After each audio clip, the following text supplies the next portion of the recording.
And recent weather in East Texas may be to blame for fish dying off at some area lakes and ponds.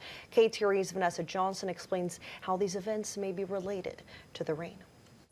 It can be a big deal for people who've built a pond from the ground up and are investing their time, money, and adding fish in it every year.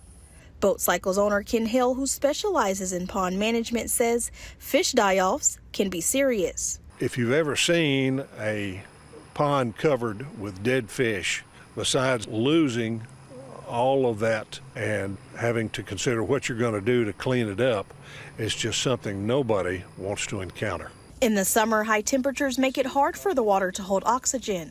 This, along with other weather conditions, can cause fish deaths. Heavy rain has also played a part, causing the water to cool on the surface and sink, mixing with the bottom layer and leading to a loss of oxygen where fish need it most. But besides seeing dead fish, there is another way you can tell. Go out at daylight in the morning to your body of water.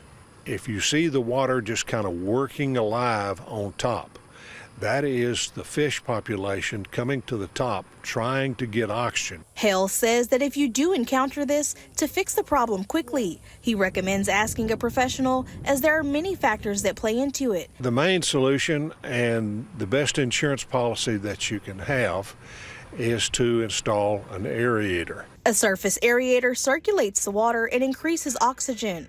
Another factor to watch for is the number of fish you have.